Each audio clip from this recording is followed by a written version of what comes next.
Howdy folks, Kathy Williams-Devries here, presenting another tutorial video. One thing I realised that I hadn't addressed was going over the break for the first time. Now, what I mean by break is all to do with changing registers. Most notably by putting the register key on. And to give you a little bit of clarinet history, the clarinet used to be the chalumeau, and it was just the lower register of the instrument. It wasn't until they repositioned the thumb hole to be slightly askew from the first finger hole that they were able to add a register key and give you more notes of the clarinet, higher notes. Clarinet has three different registers. The first register is the chalumeau register, which is all the notes going down to a low E up to A, which is the up to B flat, which is in the middle line of the stave. So the easiest note to start on is the open G. But gradually putting your fingers down and it goes up, and with the use of trill fingerings you can get a B natural, but those fingerings are only to be used as trill fingerings. Now the clarinet is a special instrument with regards to all of the other woodwind instruments in that it actually has a cylindrical bore. That means that this hole here is the same as this hole here. It's cylindrical, it's like a cylinder.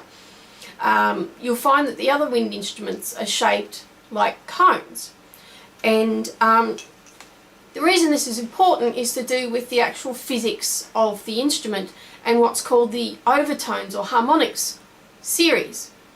Because if you take an ordinary bottle and blow across the top of it, you'll get a sound.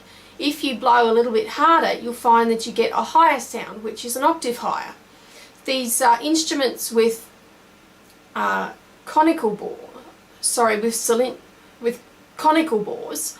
overblow at the octave. Now the clarinet's special, being a cylindrical bore, it actually overblows at the octave in a 12th. The octave in a 5th, which is the 12th. So, unlike most wind instruments where, say, you play an E and you overblow it, you'll get a higher E. On the clarinet, you'll go the octave in a 5th, so that a low E will turn out to be a B.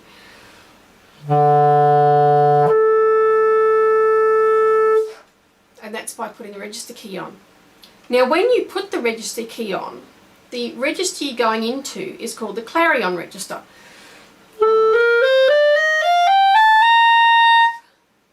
And then if you go higher, it's called the altissimo register.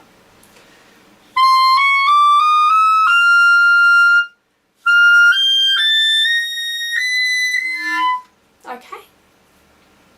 Now, when I talk about going over the break, I'm talking about going from the chalumeau register to the clarion register. And it's called a break because you go from putting very few fingers down to just about all of the fingers down if you're going from an A to a B.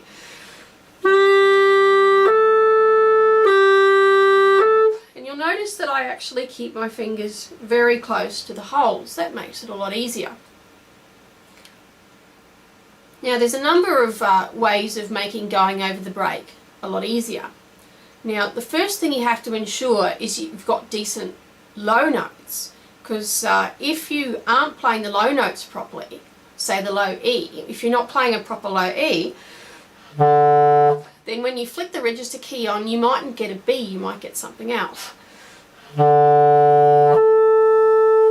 And actually the best way to find out if you're going to get a decent B is to do this exercise where you play the low E and then stick the register key on, moving no other fingers but your thumb. And then play a low F. and then a low F sharp,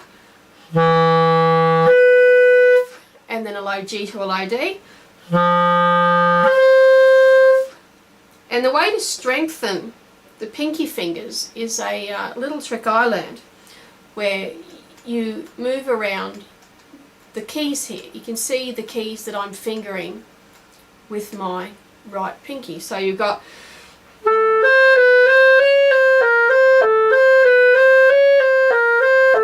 because these are the hardest notes to get, because you might have you probably can't afford a decent instrument, and so that you've got to make sure the pads and the keys are all aligned properly so you can actually physically get those notes.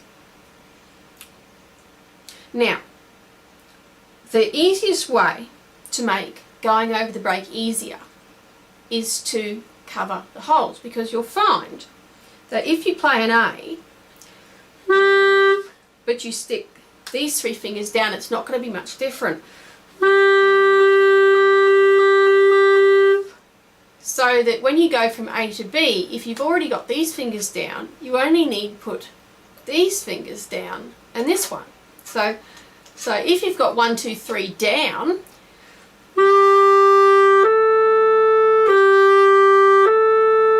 it's a lot smoother. You could almost get away with having these two down as well. So you're only actually moving the first finger and the thumb. And actually, if you have a look at my video on getting the most of your throat tones, you'll find out that covered fingerings not only get your throat tones sounding really good, but they can help you play over the break because you've already got half the fingers down. So for an A, I would put these two fingers down, these two fingers down, and the C key, so that going from A to B,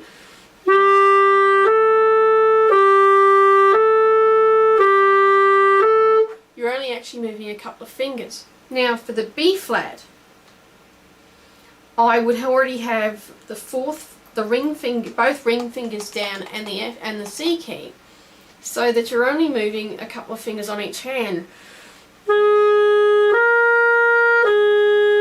But even better is your throat tone's going to sound really, really good. And it works as well going further down. So say you're playing a G and you want to go to a B, have these fingers down already.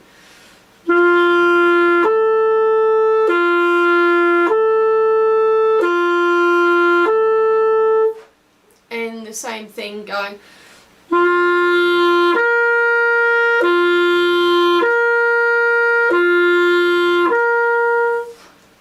Now, once you go below the G, you can't stick your fingers down because it alters the tuning too much. If I play an F sharp,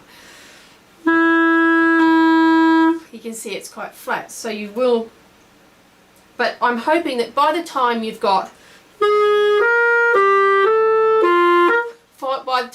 that figured out, you've trained your fingers to move all together. Because that's the trick to getting over the break, is going from hardly any fingers down to a lot of fingers down, and then the fingers all moving as one entity, so that you can almost trill. I have actually trilled using the long fingerings, because you can go A to B. In some music I've been able to go almost as fast, and B flat to C. It's because I've trained all my fingers to move all at once. So, technique to getting over the break is have as many fingers down already as you can, and that way you won't need to put so many down when you change notes. So that's my take on how to get over the break. Make sure you've got make sure you can actually get the break, get the sounds of the clarion first by testing it out on the lower register and adding the register key. It's also a matter of pitching, because if you pitch wrong, you'll get the next overtone up, which will be a G.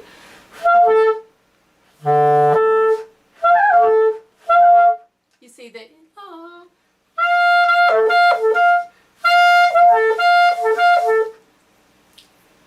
Okay, so I hope that's been of some use to you. Any further questions, don't hesitate to ask.